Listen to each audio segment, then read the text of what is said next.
দুঃখ কি, ভয় কি, এদের কিছুটা এইভাবে ভাবা যেতে পারে। জীবনে যখনই আপনি কিছু একটা লাভ করবেন তখন সেটা হারানোর ভয় তার সাথেই চলে আসে। যেমন আপনি যদি ধন অর্জন করেন, ধন হারানোর ভয় তার সাথেই চলে আসে। সম্পত্তি অর্জন করলে সেটা লুট হবার ভয় তার সাথেই চলে আসে। আর এটা জীবনের সাথে হয়। যেই মুহূর্তে আপনি জন্ম নেন, মৃত্যুর ভয় তার সাথেই চলে আসে। জন্ম না নিলে মৃত্যু কিভাবে হবে? মৃত্যুর ভয় কোথা থেকে আসবে?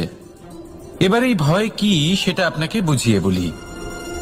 এই ভয় যদি মনের মধ্যে থাকে, জীবনে থাকে, তাহলে যা কিছু লাভ করবেন, সুখ, সম্পত্তি, সুবিধা, ধন, এইগুলি লাভ করার একটা আনন্দ থাকে, এদের সাথে জীবনযাপন করার একটা আনন্দ থাকে।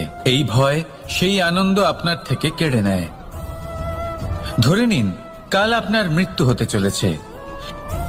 এবার কালকের মৃত্যুর ভয় আজই মনে পুষে রাখলে তাহলে এই ভয় আজকের সুখ, আজকের শান্তি আপনার থেকে কেড়ে নেবে। ভয় এটাই করে।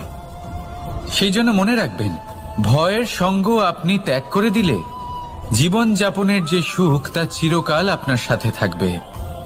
আসুন আর আমার সাথে ভালোবেসে বলুন, রাধা রাধা। আপনি কখনো কোনো পর্বতে চড়েছেন? কথায় আছে, যখন আমরা পর্বত আরোহণ করি, ওপরে ওঠার সময় দুর্ঘটনার সম্ভাবনা কিছুটা কমে যায়। সেখানেই যখন পর্বত থেকে নিচে নামি, তখন দুর্ঘটনার সম্ভাবনা অত্যন্ত বৃদ্ধি পায়। অর্থাৎ নামার সময় আমাদের আরো ভারসাম্য বজায় রাখতে হয়, আরো সাবধানে থাকতে হয়, অর্থাৎ বিবেককে জাগিয়ে রাখতে হয়। এবার জীবনেও সাফল্যের পর্বত আরোহণের সাথে এটাই হয়। যখন আমরা সাফল্যের পর্বত আরোহণ করতে থাকি, তখন এমনি আমাদের লক্ষ্য আমাদের গন্তব্যের দিকে থাকে। আমরা নিরন্তর পরিশ্রম করি, চেষ্টা করতে থাকি, আমাদের মধ্যে সেই উৎসাহ থাকে, সেই সাহস থাকে। কিন্তু একটা কথা সত্যি, সমস্ত আরোহণের পরে অবরোহণ থাকে। আর এই অবরোহণই থাকে যেখানে বেশিরভাগ মানুষ নিজের ভারসাম্য বজায় রাখতে পারেন না, আর সেখানেই ভেঙে পড়েন। তাই জীবনে যদি সাফল্যের শিখরে পৌঁছতে চান, তাহলে আপনাকে নিরন্তর প্রয়াস করতে হবে, সংঘর্ষ করতে হবে, পরিশ্রম করতে হবে, আর নিজের লক্ষ্যের দিকে একাগ্রতা কেন্দ্রীভূত করতে হবে। তাহলে আপনি নিজের লক্ষ্য অবশ্যই পাবেন। কিন্তু যখন অবরোহণের সময় আসবে, যা নিশ্চিত রূপে আসবেই, তখন আপনাকে সংঘর্ষ করতেই হবে, ধৈর্য ধরতেই হবে, সাবধানে থাকতেই হবে, ভারসাম্য বজায় রাখতেই হবে। এটা হলো অত্যন্ত আবশ্যক। কারণ পরবর্তী সাফল্যের শিখরে আপনাকে পৌঁছতেই হবে, আর তার জন্য আপনাকে সুরক্ষিতভাবে অবরোহণ করতেই হবে। ঠিক কিনা? আসুন আর আমার সাথে ভালোবেসে বলুন, রাধা রাধা। প্রসন্নতা এমন এক অনুভূতি যা আমরা সকলে পেতে চাই। এবার এটা ভেবে দেখুন যে আমরা আমাদের প্রসন্নতার জন্য অন্য কাউকে দায়ী কেন করি। আজও এরকম কিছু করেছে, ওর জন্য আমি দুঃখী হয়ে আছি। আজও এমন কিছু করলো যার ফলে আমার মন প্রসন্ন হয়ে উঠল। না, আপনাকে স্পষ্ট করে একটা কথা বলে দিই, আপনার প্রসন্নতা না শুধু আপনার নির্বাচন, না শুধু আপনার হাতে রয়েছে, বরং আপনি নিজের প্রসন্নতাকে নিজেই আকৃষ্ট করেন। এই ফুলগুলিকে দেখুন। এই ফুল, এর সুগন্ধ ছড়ায়, আর এই ফুল নিজের দিকে কীট পতঙ্গদের আকৃষ্ট করে। এবার দেখুন, কীট পতঙ্গ কাদের আকৃষ্ট করে? গিরগিটি বা ব্যাঙ, এরকম কিছু প্রাণীদের।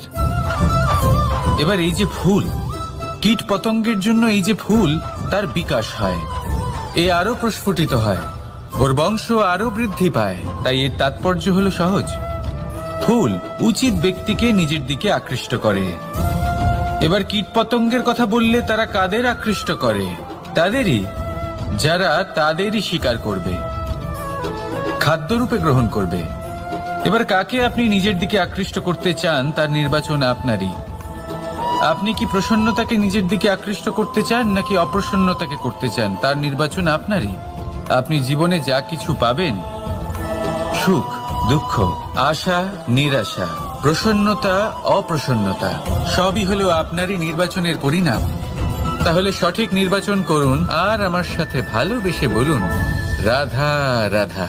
ঘূর্ণিঝড়। যখন এই ঘূর্ণিঝড় আসে তখন প্রচন্ড বেগে হাওয়া বয়ে চলে। সেই সময় এমন কিছু বৃক্ষ আছে যা কঠিন হয়ে দৃঢ় হয়ে দাঁড়িয়ে থাকে। সেই গাছ যা 10 বছর ধরে বা সহস্র বছর ধরে দাঁড়িয়ে থাকে, তাদেরকে আপনি খুব সহজে নাড়াতে পারবেন না। কিন্তু ঘূর্ণিঝড়, এর প্রভাব এতটাই তীব্র হয়, এর হাওয়াতে এতটাই প্রবল শক্তি থাকে যে এই বৃক্ষগুলিকে উচ্ছেদ করে, সেই বৃক্ষ নষ্ট হয়ে যায়। এবার এমন কিছু বৃক্ষ থাকে যাদের কাণ্ড নমনীয় হয়, খুবই নরম হয়। সেই জন্য যখন জোরে বাতাস বয়, কোনো ঘূর্ণিঝড় আসে, তখন এই বৃক্ষগুলি ঝুঁকে যায়। আর যখন এই ঘূর্ণিঝড় চলে যায়, শান্ত হয়ে যায়, তখন ওরা আবার দাঁড়িয়ে পড়ে। এবার এটাকে আপনি কি বলবেন? কি বুঝবেন আপনি? সুযোগ সন্ধানী? না, বরং এটাই হলো প্রকৃত আদর্শ। যখন আপনার সামনে এমন কেউ থাকেন যিনি আপনার থেকে অনেক শক্তিশালী, তখন তাকে সম্মান করা আপনাকে শিখতেই হবে। তাই মনে রাখবেন, এই সংসারে যখনই দুই শক্তির একে অপরের সাথে সংঘর্ষ হয়, শুধুই বিনাশ হয়। কিন্তু যখন শক্তির সাথে আসক্তি মিলিত হয়, সেখানে সুরক্ষা থাকে, সেখানেই কিছু নির্মাণ হয়। তাই আসুন আর আমার সাথে ভালোবেসে বলুন, রাধা রাধা। ভয়। আমরা ভয়ের বিষয়ে অনেক কথা বলি, ভয়ের থেকে সবসময় দূরে পালাই। কখনো ভেবে দেখেছেন আমরা এই ভয়ের সদ্ব্যবহারও কি করতে পারি না? নিশ্চিত রূপে করতেই পারি। এমন কোনো অক্ষর নেই যার দ্বারা কোনো মন্ত্র হয় না। তাই নিশ্চিত রূপে এই ভয়েরও সদ্ব্যবহার আমরা করতেই পারি। নির্ভর করছে আপনার দৃষ্টিভঙ্গির ওপর, আপনার প্রতিক্রিয়ার ওপর। ভয় যখন সামনে আসে, দুটো পথ থাকে। প্রথমটা হলো ভয়ভীত হয়ে চুপচাপ পালিয়ে যাওয়া, আর দ্বিতীয় পথ সেই ভয়ের সম্মুখীন হওয়া। সেই ভয়ে ডুবে গিয়ে দেখুন এমন কি আছে যা আপনাকে পিছনে টেনে রাখছে। নিজের সাহসকে জাগিয়ে তুলুন, নিজেকে আরো শক্তিশালী বানিয়ে তুলুন, নিজেকে আরো শ্রেষ্ঠ বানিয়ে তুলুন, আর আপনার সামনে যা আছে সব প্রাপ্ত করে নিন। সেই ভয়, আপনি তার থেকে পালিয়ে যেতে চান নাকি তার সম্মুখীন হয়ে নিজেকে আরো শ্রেষ্ঠ বানাতে চান? সেই চয়ন আপনারই, প্রতিক্রিয়া আপনারই, দৃষ্টিভঙ্গি আপনারই। আসুন আর আমার সাথে ভালোবেসে বলুন, রাধা রাধা। কখনো কোনো বনে আপনি আগুন লাগতে দেখেছেন? এমন ভয়ানক আগুন লাগতে পারে সমস্ত বন জ্বালিয়ে দিতে পারে। সেখানে যে বনস্পতি পাওয়া যায়, সেখান থেকে যে ঔষধি পাওয়া যায়, সবকিছু নষ্ট হয়ে যায়। যে পশু পাখি পাওয়া যায়, বেশিরভাগই নিজের প্রাণ হারিয়ে ফেলে, আর যারা বাকি থাকেন তারা নির্বাসিত হন। কিন্তু কখনো ভেবে দেখেছেন এই বনে আগুন লাগে কি করে? ছোট ছোট শুকনো পাতার কারণে, শুকনো ডালের কারণে, সেগুলো যেগুলো কখনো গাছের অংশ ছিল। সবসময় মনে রাখবেন, গাছ আমরা কুড়ুল দিয়ে কেটে থাকি, কিন্তু গাছ কখনো কুড়ুলের ডগা দিয়ে কাটা যায় না। বরং এই যে হাতলটা আছে, তাতে যে শক্তি লুকিয়ে রয়েছে, এই শক্তির দ্বারা গাছ কাটা হয়। এবার বলুন, এই যে হাতল, এ কি দিয়ে তৈরি হয়? স্বয়ং গাছের দ্বারাই। এর থেকে আপনি কি শিক্ষা পেলেন? যদি কেউ আপনজন হন, যে আপনার কোনো দরকারে লাগছেন, সেই কারণে তাকে নিজের থেকে দূরে করবেন না। যদি তার সাহায্যের প্রয়োজন হয়, তাহলে তাকে সাহায্য করুন। যদি তার সঙ্গের প্রয়োজন হয়, তাহলে তাকে সঙ্গ দিন। নিঃস্বার্থভাবে আপনজনদের বিকাশের পথে নিয়ে যান। নিজের স্বার্থ অনুসারে আপনজনদের নিজের জীবনে রাখবেন না। আসুন আর আমার সাথে ভালোবেসে বলুন, রাধা রাধা। যখন উপলব্ধি করবেন যে আপনার জন্মের আগেও আপনার কোনো অস্তিত্ব ছিল না, আর মৃত্যুর পরেও আপনার কোনো অস্তিত্বই থাকবে না, জীবনে কোনো কিছুই আপনার ছিল না, আজও নেই, আর না ভবিষ্যতে কখনো হবে, তখন আপনা থেকেই জন্ম এবং মৃত্যুর মাঝে এই যে সময় থাকে যাকে আমরা জীবন বলি, সেটা আপনি শান্তভাবে যাপন করতে শুরু করবেন। সেই জন্য জীবনে কখনোই অহংকার করবেন না, শুধু শুরু এবং শেষের কথা মনে রাখবেন। তাহলে আজকের এই বর্তমান শান্তিপূর্বক প্রসন্ন চিত্তে যাপন করতে পারবেন। আজ আমি আপনাদের একটা কাহিনী শোনাবো। এটা হলো একটা বিশাল আকার বটগাছের এবং একটি নিম গাছের গল্প। এই নিম গাছটা সেই বটগাছের কাছেই অবস্থিত ছিল। একদিন কয়েকজন কাঠুরে বনে প্রবেশ করলেন। তাদের দেখেই নিম গাছ খুব ভয়ভীত হয়ে পড়ল ও সেই বটগাছের কাছে সাহায্য চাইল। বলল যে, হে বটগাছ, আমাকে সাহায্য করুন, আপনার এই শাখা প্রশাখা দ্বারা আমাকে ঢেকে রাখুন, যাতে এই কাঠুরেরা আমাকে দেখতে না পান আর আমি বেঁচে যাই। কিন্তু সেই বটগাছ ছিল অসম্ভব অহংকারী। নিজের অহংকারে সে মত্ত হয়েছিল। সে না ওকে উত্তর দিল আর না ওকে সাহায্য করল। সেই কাঠুরেগণ এলেন, নিম গাছটা কাটলেন আর চলে গেলেন। কিছুদিন পরে আবার সেই কাঠুরেগণ সেই বনে এলেন আর এইবার তাদের কুঠার দ্বারা বটগাছে আঘাত করতে শুরু করলেন। এই প্রহার সহ্য করতে করতে বটগাছটি দেখল ও বুঝতে পারল যে সেই কুঠারগুলি নির্মিত হয়েছে সেই নিম গাছের ডাল দিয়েই। এবার এই ভুলটাই বেশিরভাগ মানুষই করে বসেন, বিশেষ করে তখন যখন তার কাছে শক্তি থাকে, সাফল্য আসে। নিজের অহংকারে মত্ত হয়ে দুর্বল ব্যক্তিকে আঘাত করে, তাদের কষ্ট দেয়। কখনো এটা ভাবে না যে ভবিষ্যতে এরাই তাদের পতনের কারণ হতে পারে। তাই যদি আপনার কাছে শক্তি থাকে আর আপনি সাফল্য লাভ করতে থাকেন, তাহলে নিজেকে শান্ত করুন এবং এই অহংকারকে ত্যাগ করুন। যদি কেউ দুর্বল হয় তাহলে তাকে আঘাত করবেন না, তাকে কষ্ট দেবেন না, বরং তাকে সাহায্য করুন, পারলে তাকে রক্ষা করুন। আসুন আর আমার সাথে ভালোবেসে বলুন, রাধা রাধা। এই জীবনে তিনটি গুরুত্বপূর্ণ শব্দ আছে যা বোঝা আমাদের কাছে খুব গুরুত্বপূর্ণ, এবং এই তিনটি শব্দের নিজস্ব অর্থ আছে। প্রথম হলো সঙ্গবদ্ধতা, অর্থাৎ একসাথে মিলে কাজ করতে হবে, একসাথে মিলে পরিশ্রম করতে হবে, সামনে এগোতে হবে। এরকম করতে পারলে আপনার শক্তি বৃদ্ধি পাবে, আপনার ক্ষমতা বৃদ্ধি পাবে, আপনি এগোতে পারবেন এবং অনেক দূরে যেতে পারবেন। দ্বিতীয় হলো আত্মবিশ্বাস। হেরে যাওয়া বস্তুও আবার জিতে নিতে পারবেন।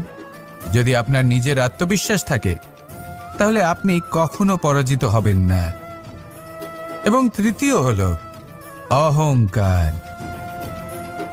জয়লাভ করার পরেও কিন্তু এটা আপনাকে পরাজিত করতে পারে। সেই জন্য জীবনে সঙ্গবদ্ধ হন, আত্মবিশ্বাস রাখুন, কিন্তু কখনোই অহংকার করবেন না। এই অহংকার আপনার থেকে সব কিছু কেড়ে নিতে পারে। এই অহংকারের জন্যই মথুরাপতি কংস নিজের পতনের দিকে অগ্রসর হয়েছিলেন। এই অহংকারকে ত্যাগ করুন আর আমার সাথে ভালোবেসে বলুন, রাধা রাধা। এই সংসারে সব থেকে বেশি কঠিন কাজ কোনটা? কেউ বলবেন যুদ্ধ করা, কেউ বলবেন ধন অর্জন করা, আবার কেউ বলবেন জ্ঞান অর্জন করা সব থেকে বেশি কঠিন। এবার প্রত্যেক ব্যক্তির নিজস্ব অভিজ্ঞতা আছে আর সেই অনুসারে তার নিজস্ব একটা উত্তর আছে। সাধারণভাবে দেখতে গেলে এই সংসারে সব থেকে কঠিন হলো তপস্যা করা, অর্থাৎ সব কিছু ত্যাগ করে তপস্যায় নিজেকে বিলীন করে দেওয়া। এবার এর থেকে বেশি কঠিন এই সংসারে আর কি বা হতে পারে? এই সংসারে, এই সমাজে, নিজের পরিবারের মধ্যে থেকেও ধৈর্য ধরে সামনে অগ্রসর হওয়া, এটা হলো সব থেকে কঠিন কাজ। কারণ যখন আপনি তপস্যা করেন তখন সেখানে আপনার ধৈর্য ভাঙার মতো কেউ থাকেন না, না কোনো বন্ধু, না কোনো আত্মীয়, না কোনো শত্রু, কেউ না। কিন্তু যখন আপনি এই সমাজে, এই পরিবারে থাকেন, কোনো না কোনো ব্যক্তি এসে আপনার ধৈর্যের বাঁধ ভেঙে দেওয়ার ক্ষমতা রাখেন। তারা আপনার ধৈর্যের বাঁধ ভেঙে দেয়, আর কখনো কখনো তারা অনিচ্ছাকৃতভাবেই সেটা করে থাকেন। কারণ তাদের মানসিকতা আপনার থেকে আলাদা, তাদের কর্ম আপনার থেকে আলাদা, তাদের দৃষ্টিভঙ্গি আপনার থেকে আলাদা, জীবন যাপন আপনার থেকে আলাদা। সেক্ষেত্রে আপনি ধৈর্যচ্যুত হন, প্রসন্নতা আপনার থেকে ছিনিয়ে নেওয়া হয়। সেই জন্য এই সংসারে, এই পরিবারের থেকেও ধৈর্য ধরে সামনে অগ্রসর হওয়া কোনো পর্বতের শিখরে গিয়ে তপস্যা করার থেকেও অনেক বেশি কঠিন। আর যে ব্যক্তি এই সমাজেই, এই পরিবারে, সেই সকল মানুষের মধ্যে থেকে গিয়েও ধৈর্য ধরে অগ্রসর হতে থাকেন, যারা এই কাজটা শিখে নিতে পারেন, তারাই কিন্তু জীবনে আনন্দ লাভ করতে পারেন। এই ধৈর্যই শেষে আপনার জীবনে প্রসন্নতা বহন করে আনবে। তাই ধৈর্য ধরে জীবনের পথে অগ্রসর হন আর আমার সাথে ভালোবেসে বলুন, রাধা রাধা। আমরা সবাই জীবনে অগ্রসর হতে চাই, তার জন্য চেষ্টা করি, পরিশ্রম করি, কিন্তু কখনো কখনো আমাদের আশেপাশের কিছু মানুষ, যেমন আমাদের আত্মীয়, আমাদের বন্ধু, আমাদের শত্রু, এদেরকে এগিয়ে যেতে দেখে আমরা কখনো কখনো নিজেরা থেমে যাই। এর অর্থ কি তার মানে এটা যে আমাদের কোনো খামতি ছিল বা আমরা কোনো ভুল করে ফেলেছি? না, বেশিরভাগ সময় আমাদের কোনো ভুল থাকে না, আমাদের কোনো খামতিও থাকে না। শুধু একটা ছোট্ট বিষয় আছে যেটা আমরা বুঝতে পারি না। আমরা চেষ্টা করি অন্যদের জীবনযাত্রা দেখতে, আমরা দেখতে চেষ্টা করি যে তাদের জীবনে তারা কিভাবে এগিয়ে চলেছেন, অগ্রসর হওয়ার জন্য ওনারা কি কি করছেন, আর যা করছেন তাতে ওনারা কিভাবে উপকৃত হচ্ছেন। আমরা চেষ্টা করি তাদের জীবনযাত্রার দিকে তাকানোর, ওনাদের গতিবিধির দিকে নজর দেওয়ার এবং সেটা বুঝতে চেষ্টা করার। সেই জন্যই আমরা পিছিয়ে পড়ি। জীবনে যদি আপনি এগোতে চান, তাহলে আপনাকে নিজের নজর সামনের দিকে রাখতে হবে, পদক্ষেপও সেই অনুযায়ী নিয়ে সামনে এগোতে হবে। নিজের গতিবিধি লক্ষ্য করুন, নিজের পরিকল্পনা বিচার করুন, নিজের চেষ্টা, নিজের অভিজ্ঞতার দিকে নজর দিন, আর সেই মতো অগ্রসর হন। এমন কোনো সাফল্য নেই যে আপনি লাভ করতে পারবেন না।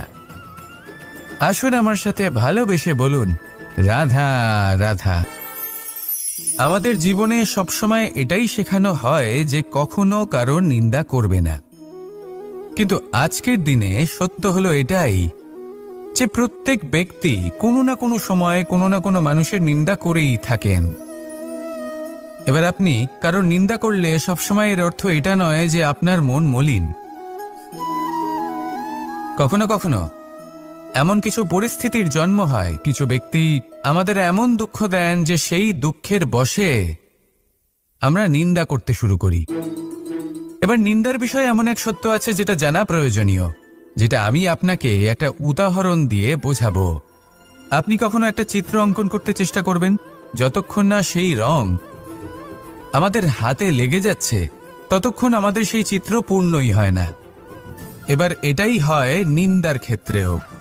কেউ আপনাকে যতই দুঃখ দিক না কেন, যদি আপনি কারোর নিন্দা করেন, তাহলে কোথাও না কোথাও সেই নেতিবাচক শক্তি অবশ্যই আপনার মধ্যে প্রবেশ করবে। তাহলে সেক্ষেত্রে কি করা যায়? কিভাবে অন্যের নিন্দা করা থেকে নিজেকে বিরত রাখা সম্ভব? একটাই পথ আছে, একটাই বিকল্প আছে, নিজের বিকাশ। নিজের বিকাশের পথে অগ্রসর হতে থাকুন, নিজের কাজে এতটাই নিমজ্জিত হয়ে যান যে কারো নিন্দা করার মতো কোনো সময় যেন আপনার হাতে না থাকে। তাতে আপনার মনও মলিন হবে না, আর জীবনে অনেক দরজা আপনার জন্য খুলে যাবে। আসুন আমার সাথে ভালোবেসে বলুন, রাধা রাধা। শ্রীরাম যখন সুগ্রীবের সাথে মাতা সীতাকে খোঁজার জন্য ভ্রমণ করছিলেন, তখন সুগ্রীবের ভৌগোলিক জ্ঞান দেখে শ্রীরাম হতবাক হয়ে গেলেন।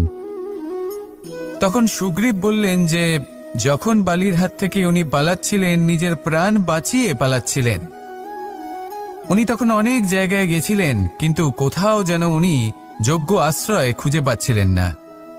বালি সুগ্রীবের প্রাণ হরণ করতে চাইছিল, ওকে শেষ করে দিতে চাইছিল, আর সুগ্রীব শুধু নিজের প্রাণ বাঁচিয়ে পালাতে চাইছিল। এক স্থান থেকে অন্য স্থানে, সেই স্থান থেকে আবার আরেক স্থানে। এই বিপদের সম্মুখীন হতে গিয়ে সুগ্রীবের ভৌগোলিক জ্ঞান বৃদ্ধি পেল। এর অর্থ বুঝলেন আপনি? যে জীবনে যখন সমস্যা আসে, জটিলতা আসে, সেটা দেখে আমরা ত্রস্ত হয়ে পড়ি, দুঃখী হয়ে পড়ি, যে এমনটা আমার সাথে কেনই বা হচ্ছে, কিন্তু দুঃখী হওয়ার কোনো প্রয়োজন নেই, কারণ এই সমস্যা আমাদের কিছু শিক্ষা দেওয়ার জন্যই আসে। সেই শিক্ষা লাভ করা খুবই প্রয়োজনীয়। সেই শিক্ষার দিকে নিজের মনোনিবেশ করুন, সেই শিক্ষা আত্মস্থ করুন, জীবনে অগ্রসর হন আর আমার সাথে ভালোবেসে বলুন, রাধা রাধা। এই সংসারে ভৌতিক বস্তুরও নিয়তি আছে। যারাই এই সংসারে আসে বা উৎপন্ন হয়, তারা কিছুমাত্র সময় পর্যন্তই এখানে থাকতে পারে, আর তারপরে সেও লুপ্ত হয়ে যায়, অর্থাৎ সে নিজেও এই পঞ্চমহাভূতে সমাহিত হয়ে যায়।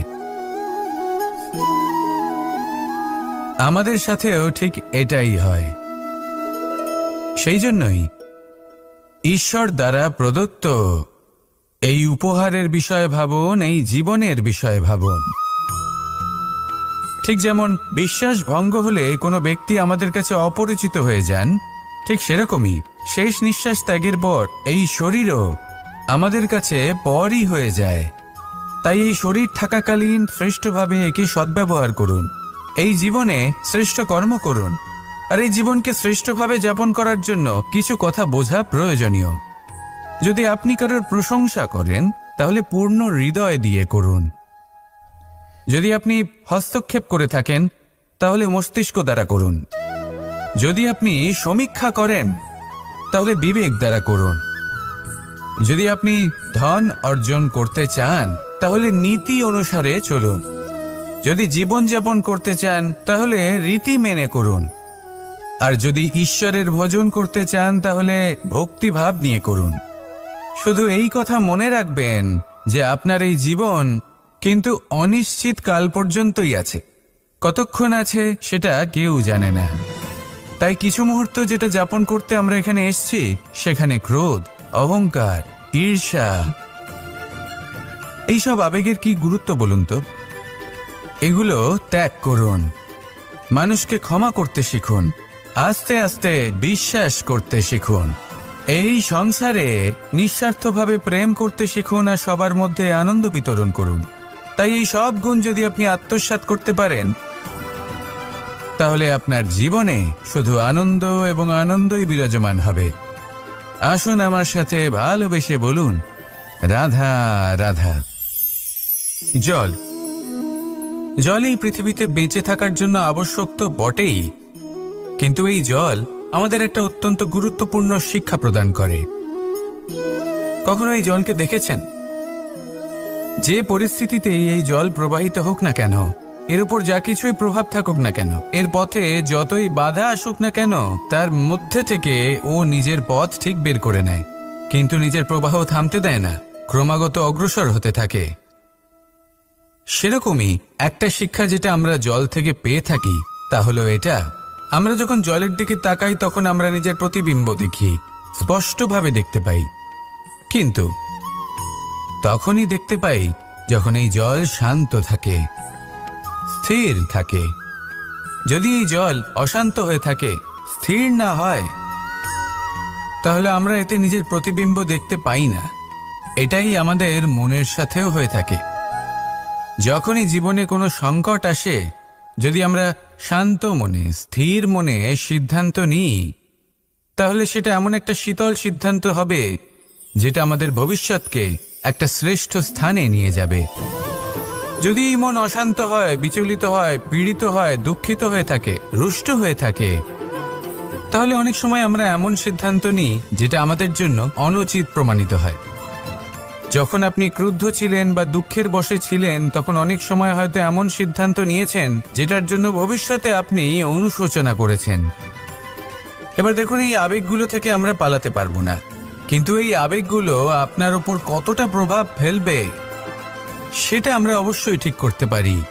এই মনকে আমরা নিয়ন্ত্রণ করতে পারি। এটাই করুন, চিন্তা করুন, এই মনকে শান্ত রাখুন, স্থির হতে চেষ্টা করুন, আর তারপরে সিদ্ধান্ত নিন। আসুন আমার সাথে ভালোবেসে বলুন, রাধা রাধা। আপনি কি কখনো নৌকা যাত্রা করেছেন? করে না থাকলেও নিশ্চয়ই দেখেছেন যে এই জল, যা নিজের অন্তরে সব কিছু সমাহিত করে নিতে পারে, এই নৌকা সেই জলের ওপরেই ভেসে থাকে। নদীর স্রোত কাটিয়ে সে সামনে অগ্রসর হয়। কিন্তু যদি এই নৌকায় কোনো ছিদ্র হয় তাহলে কিন্তু সেই নৌকা ডুবে যাবে। আর এতে কোনো তফাৎ হবে না যে সেই ছিদ্র ছোট নাকি বড়, নৌকা ডুবে যাবে। এই ছিদ্র হলো আমাদের জীবনে আমাদের অপগুণ, আমাদের দোষ, আমাদের বিকার। কখনো এটা ভাববেন না যে এই দোষ খুবই ছোট, হইতে কিছুই যাবে আসবে না। না, সেই ছোট দোষ, সেই ছোট বিকার যদি সেটাকে শুধরে না নেন তাহলে সেটা আপনাকে আপনার পতনের দিকে নিয়ে যাবে। শেষ পর্যন্ত এটা আপনার উপর নির্ভরশীল যে আপনি কি চান। আপনার জীবনের এই নৌকা এভাবেই ডুবে যেতে দেখবেন, নাকি নিজেকে শুধরে নিয়ে সেই নৌকার সেই ছিদ্রটাকে ভরিয়ে তুলতে চাইবেন? নির্বাচন আপনার। আসুন আমার সাথে ভালোবেসে বলুন, রাধা রাধা। আমরা সবাই পাথর দেখেছি, পর্বতও দেখেছি, শুকনো পাতাও দেখেছি, শ্যামল বনানীও দেখেছি। কখনো ভেবেছেন পাথরের অস্তিত্ব কিন্তু ততক্ষণ পর্যন্ত যতক্ষণ সে পর্বতের গায়ে আটকে থাকে। যখন সেই পর্বত থেকে সেই পাথর ভিন্ন হয়ে যায় ও নিজের অস্তিত্ব হারিয়ে ফেলে। আস্তে আস্তে কখনো পাথর কেটে বা কখনো পিষ্ট হয়ে সেই পাথর আস্তে আস্তে মাটিতে পরিণত হয় এবং পূর্ণরূপে নিজের অস্তিত্ব হারিয়ে ফেলে। এটাই পাতার সাথেও হয়। এই পাতা যতক্ষণ গাছের ডালের সাথে যুক্ত ততক্ষণ তার অস্তিত্ব থাকে। যখনই ডাল থেকে বিচ্ছিন্ন হয় সেও নিজের অস্তিত্ব হারিয়ে ফেলে। আর এটাই আমাদের সাথেও হয়। যতক্ষণ আমরা নিজেদের আপনজনের সাথে যুক্ত থাকি আমাদের অস্তিত্ব বজায় থাকে। যখন আপনজনদের সাথে সম্পর্ক ছিন্ন করি তখন আমরাও আমাদের অস্তিত্ব হারিয়ে ফেলি। এবার এই সংসারের প্রত্যেক ব্যক্তি স্বতন্ত্র থাকতে চান, আর অনেক ব্যক্তি স্বতন্ত্র থাকবেন বলে আপনজনদের দূরে করে দেন আর তাদের সাথে এই সম্পর্ক ছিন্ন করেন। এটা কি সত্যি প্রয়োজন? আপনজনদের সাথে সম্পর্ক ছিন্ন করে নিজের অস্তিত্ব হারিয়ে ফেলা প্রয়োজনীয়, নাকি আপনজনদের সাথে সম্পর্ক বজায় রেখে নিজেদের স্বতন্ত্র করে রাখা সেটা আবশ্যক? নির্বাচন আপনারই। আসুন আমার সাথে ভালোবেসে বলুন, রাধা রাধা। আমরা প্রত্যেকেই অবশ্যই এমন সময় দেখেছি যখন অনেকগুলো সমস্যা একসাথে আমাদের জীবনে এসে পড়ে। সমস্যা আমাদের প্রত্যেকের জীবনেই থাকে। আমরা তার সমাধান খুঁজতে চেষ্টা করি, কখনো সমাধান খুঁজে পাই, আবার কখনো যতই চেষ্টা করি না